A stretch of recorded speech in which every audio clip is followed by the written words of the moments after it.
আপনারা দেখছেন গল্পের বুকসেল। এই বুকসেলফে কিছু ভয়, কিছু রহস্য, কিছু আনন্দ, কিছু প্রেম আর কিছু অনুতাপ সবই আছে। তাহলে আজকের গল্প শুরু করা যাক।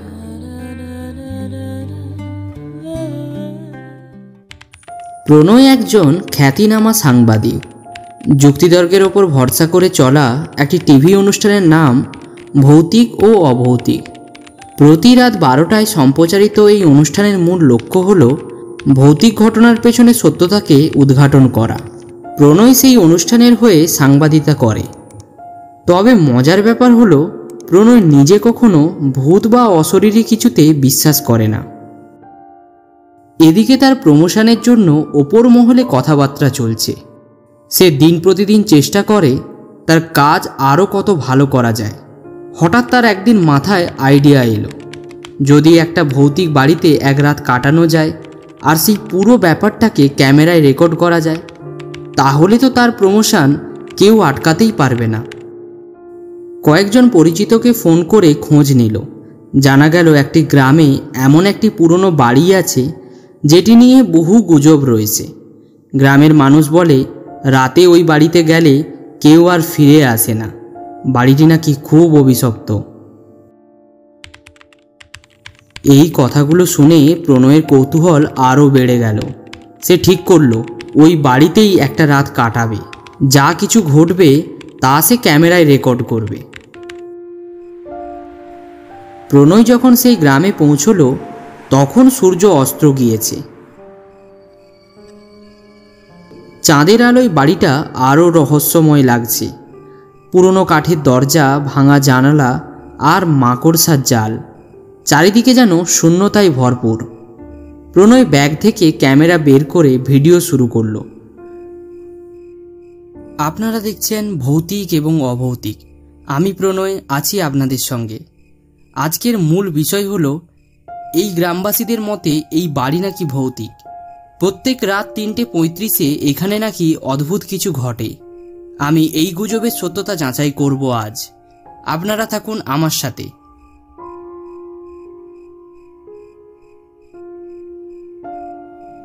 প্রণয় দরজা ঠেলে ভেতরে ঢুকলো। ঘরের ভেতরটা অন্ধকার। ঘরের মেঝেতে ধুলো জমে আছে, যেন বহু বছর পা রাখেনি কেউ।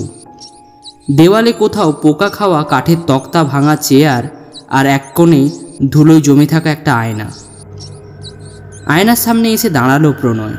নিজের প্রতিবিম্ব দেখে হাসল সে, কিন্তু পরক্ষণেই তার হাসি মিলিয়ে গেল। আয়নায় নিজের প্রতিবিম্বর পাশে আরও এক জোড়া চোখ দেখা গেল। পেছনে কেউ দাঁড়িয়ে আছে। প্রণয় সেই মুহূর্তেই পেছনে ঘুরে তাকালো, কিন্তু কেউ নেই। বুকের ভেতরটা কেঁপে উঠল তার।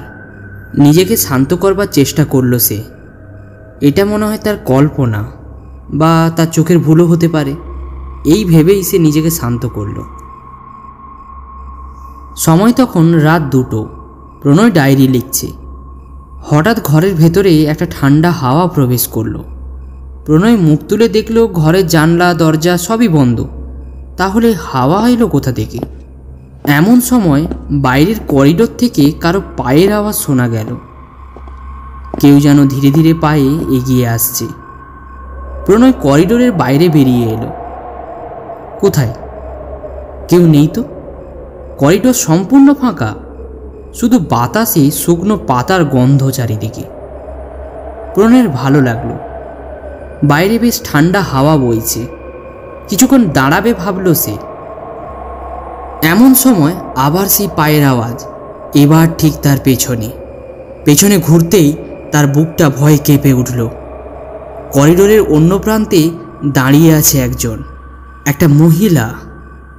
লম্বা সাদা শাড়ি পরা, এলোমেলো চুল তার। প্রণয় জিজ্ঞাসা করল, কে কে কে আপনি? এখানে কি করছেন? মহিলা কোনো উত্তর দিল না, শুধু হাত বাড়িয়ে কিছু দেখালো। তার আঙুলে শুকনো রক্ত। তারপর ধীরে ধীরে অদৃশ্য হয়ে গেল। প্রণয় ভয় পেয়ে দ্রুত ঘরে ফিরে এলো। তার শ্বাস প্রশ্বাস দ্রুত হয়ে উঠেছে। সে ক্যামেরার ফুটেজ চেক করতে শুরু করলো। ক্যামেরায় দেখা গেল সেই মহিলার চেহারা, তার চোখ থেকে রক্ত পড়ছে। প্রণয় এটাতে খুব ভয় পেয়ে গেল। হঠাৎ ঘড়ির দিকে তাকালো সে। তখন ঘড়িতে 3:35। ঘরের বাতি নিভে গেল, চারিপাশে গাঢ় অন্ধকার। পেছন থেকে একটা গলা শুনতে পেল সে। তুই এখানে কেন এসেছিস? পেছনে তাকালো প্রণয়। সেই মেয়েটি এবার একদম তার সামনে। তার চুলগুলো ভেজা, তার মুখে গভীর কাটা দাগ। প্রণয় পালানোর চেষ্টা করল, কিন্তু দরজা খুলতে গিয়ে সে বুঝল সেটা বন্ধ। বাইরে থেকে বন্ধ করেছে কেউ যেন। পেছনে তাকিয়ে দেখল সেই মেয়েটি তার দিকে ধীর পায়ে এগিয়ে আসছে। তার মুখে বীভৎস হাসি, তার কণ্ঠ চারিদিকে কেঁপে উঠছে। এগিয়ে আস্তে আস্তে মহিলাটি আরও ভয়ানক হয়ে উঠল। প্রণয় আতঙ্কে চোখ বন্ধ করে ফেলল। সময় যেন থমকে গেছে। কয়েক মুহূর্ত পর সাহস করে সে চোখ খুলল, কিন্তু কিছুই নেই। সেই অশরীরই কোথাও যেন উধাও হয়ে গেছে। তবে প্রণয় টের পেল তার শরীর অস্বাভাবিকভাবে ঠান্ডা, যেন তার শরীরের সব শক্তি শুষে নেওয়া হয়েছে। সে বুঝতে পারল তার ইন্দ্রিয়গুলো একে একে নিষ্ক্রিয় হয়ে যাচ্ছে, যেন কোনো এক অদৃশ্য শক্তি তার উপর সম্পূর্ণ নিয়ন্ত্রণ করছে। তারপর আর কিছু মনে নেই প্রণয়ের। প্রণয়ের যখন জ্ঞান ফিরল, তখন রাত কেটে ভোর হতে আর মাত্র কয়েক ঘন্টা বাকি। বড় ঘরের খাটের ওপর সে শুয়ে আছে। মাথাটা তার ভারী হয়ে আছে। হঠাৎ কিছুক্ষণ আগের ঘটনা তার মনে পড়ে গেল। মনে পড়তেই ভয় পেয়ে সে এদিক ওদিক তাকালো। তারপর তার চোখে পড়ল সেই মেয়েটি তার খাটের একদিকে বসে আছে। এবার তার চেহারা স্পষ্ট। তার চোখে জল, ঠোঁটে রক্তের দাগ। প্রণয় সাহস করে বলল, তুমি কি চাও? আমার হত্যার বিচার চাই। আমার বাবা, আমার মা, তারা কেউ সুবিচার পায়নি। তোমার আমি কোনো ক্ষতি করতে চাই না। তুমি শুধু আমার সুবিচারের ব্যবস্থা করো। তোমার সৎ সাহস আছে, তুমিই পারো আমাকে ন্যায় বিচার দিতে। ঠিক আছে, আমি তোমাকে কিভাবে সাহায্য করতে পারি আর তোমার সাথে কি কি ঘটেছিল তা আমাকে সবটা বলো। আমার নাম রূপা। আজ থেকে 20 বছর আগে এই বাড়িতে আমার বিয়ে হয়েছিল। আমি জমিদারের মেয়ে ছিলাম। পাশের গ্রামে আমার বাবার জমিদারি ছিল। বাবাই আমাকে দেখাশোনা করে এই ঘরে বিয়ে দেয়। প্রথম আমার স্বামী আমাকে খুব ভালোবাসতো, কিন্তু কিছুদিন পর শ্বশুর শাশুড়ির কথায় আমার ওপর অত্যাচার করতে শুরু করে। দিন দিন আমার ওপর অত্যাচার আরও বাড়তে থাকে। তারপর শুরু হলো মেরে ফেলার হুমকি।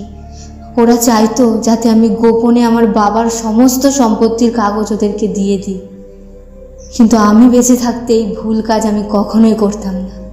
কিন্তু একদিন আমার শ্বশুরবাড়ির সবাই আমার হাত পা আর মুখ বেঁধে আমাকে ওই বাড়ির পেছনের কুয়াতে ফেলে দেয়। আর সেখানেই আমার মৃত্যু হয়। পরে ওরা সবাইকে বলে আমার মৃত্যুটা নাকি খুব স্বাভাবিক একটা ঘটনা। আমি কুয়াতে জল তুলতে গিয়ে মাথা ঘুরে কুয়াতে পড়ে যায় আর আমার মৃত্যু হয়। তারপর থেকে এই ঘরে বদ্ধ হয়ে গিয়েছি আমি। ওরা যদি এখন এই ঘরেতে বাস করত, তাহলে ওদের আমি কাউকে ছাড়তাম না, সবাইকে শেষ করে দিতাম। কিন্তু আমার মৃত্যুর পর ওরা এই বাড়ি ছেড়ে অন্য কোথাও চলে যায়। তুমি চিন্তা করো না রূপা, তোমার সাথে যা হয়েছে সেটা খুবই অন্যায়। আর আমি তোমাকে কথা দিচ্ছি, তুমি তোমার ন্যায় বিচার ঠিক পাবেই। সত্যি বলছো? হ্যাঁ, আমি প্রতিজ্ঞা করছি। রূপার কথা শুনে প্রণয় গভীরভাবে মনে মনে প্রতিজ্ঞা করল সে তার হত্যাকারীকে উপযুক্ত সাজা দেওয়াবে। না জানি রূপার মতো কত মেয়ের সাথে এমন ঘটনা ঘটে রোজ। প্রণয় রূপার বাবার জমিদার বাড়িতে গেল। সেখানে সে রূপার বাবার শেষ চিঠিটা পেল, যেখানে তিনি তার মেয়ের হত্যার জন্য রূপার শ্বশুরবাড়ির লোকেদের দায়ী করেছেন। চিঠিতে লেখা আছে, আমার মেয়ে রূপাকে বাঁচাতে পারিনি। ওরা শুধু সম্পত্তির জন্য সব কিছু ধ্বংস করলো। আমার মেয়ের আত্মা শান্তি পাবে না যতদিন না সুবিচার হয়। পুলিশ ঘটনাটি তদন্ত শুরু করলো। তদন্তের সময় রূপার শ্বশুরবাড়ির একজন বয়স্ক লোক পুলিশের সামনে স্বীকার করল যে সেই রাতে তারা রূপাকে কুয়োতে ফেলে হত্যা করেছে। তবে হত্যার পেছনে শুধু সম্পত্তি নয়, আরও অনেক কিছু কারণ ছিল। পুলিশ সমস্ত প্রমাণ জোগাড় করে ফেলল। প্রমাণের ভিত্তিতে রূপার শ্বশুরবাড়ি এবং তার স্বামীকে গ্রেপ্তার করা হলো এবং আদালতে রূপাকে খুন করার জন্য তাদের ফাঁসির আদেশ শোনানো হলো। আজ শনিবার ওই ঘটনার পর প্রণয় কলকাতায় ফিরে এসেছে। এখন সে নিজের বাড়িতে বসে ডায়েরি লিখছে। হঠাৎ কারো পায়ের আওয়াজে প্রণয় চমকে উঠল। পেছন ঘুরে দেখে রূপা দাঁড়িয়ে আছে। আমি আমার প্রতিজ্ঞা পূরণ করেছি রূপা। তোমার মৃত্যুর সত্য উদ্ঘাটন হয়েছে। তোমার হত্যাকারীরা উপযুক্ত শাস্তি পেয়েছে রূপা। জানি বন্ধু, তাই তো তোমাকে কৃতজ্ঞতা জানাতে এলাম। আজ আমি মুক্তি পেয়েছি 20 বছর পর। আজ আমি সমস্ত দুঃখ ভুলতে পেরেছি। এই কদিনে তোমাকে আমার খুব ভালো লেগেছে। তুমি সত্যি খুব ভালো। হয়তো আর কোনোদিনও আমাকে তুমি দেখতে পাবে না, কিন্তু যাওয়ার আগে একটা কথা বলে যেতে চাই। যদি তোমার কখনো আমাকে প্রয়োজন হয় তাহলে একবার রূপা বলে ডেকো। আমি তোমাকে সাহায্য করার জন্য অবশ্যই আসব। চলি বন্ধু।